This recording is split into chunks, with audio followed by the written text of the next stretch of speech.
Walang pakialam ang lugar na to kung sino ka. Walang pakialam kung importante ka. Walang pakialam kung late ka.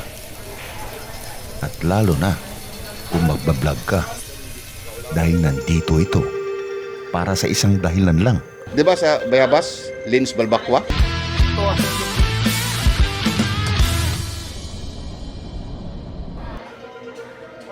Sa oras na tulog pa ang iba, ay may naghahaay na.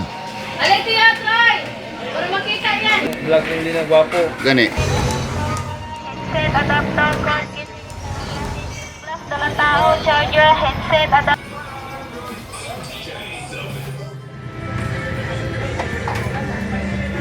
Ganito nagsisimula ang umaga sa palengke. Hindi pa matao, pero gising na ang kusina.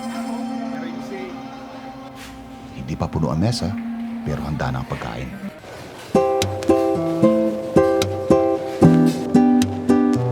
Pare-pareho ang niluluto araw-araw. Hindi dahil tamad, kundi dahil alam nila kung ano ang bumibenta. Sikat-kitsa mo na siya. Sikat na siya. Carlos, Troy. Carlos, sir. Gwapo yan lang ka na to.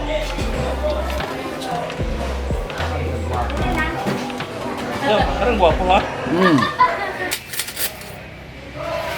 Bilyar ano?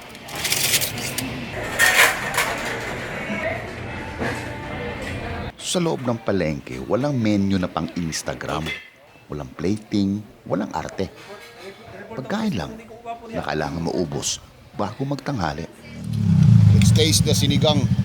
Pork sinigang, baby.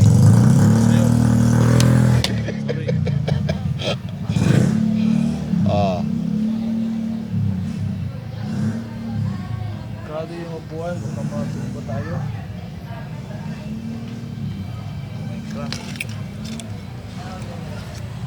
Oh, yeah.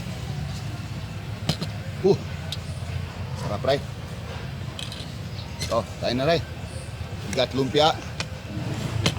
We've got pansit. That's it. Pasensya na kayo kasi gutom na gutom itong kasama ko. So, this place is very casual. No, walang maraming arte. You eat here because you're hungry. Siraya na. Kasi naman yung drunk. From Saturday night. Dako, magay-gari ka makakitaan sa kamera. Giri ka ba? Good kayo mo. Maputol mong good. Ano mo ikuan ba? Adi ka gusto. Okay, diyan ka na lang. Diyan ka na lang para di pangit mo ng shot pag langanin ng isa. Isbog pa, namay. Dito ka dapat oh. Yan. Wala yung ulam eh. Pakita ka man.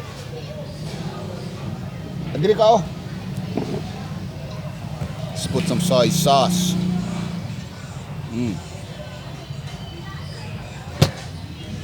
Yeah.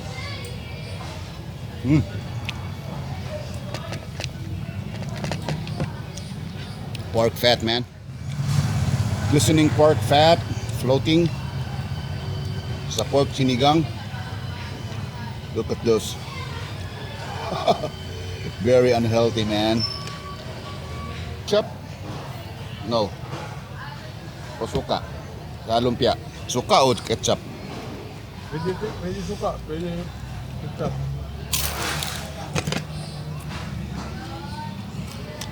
Parang galit ah. Binagsak yung lumpia eh.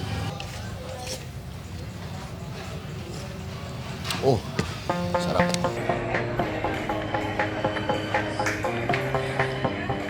Hindi ito best in town, hindi ito pang viral. Pero ito yung klase na pagkain na inaasahan ng mga tao sa araw-araw.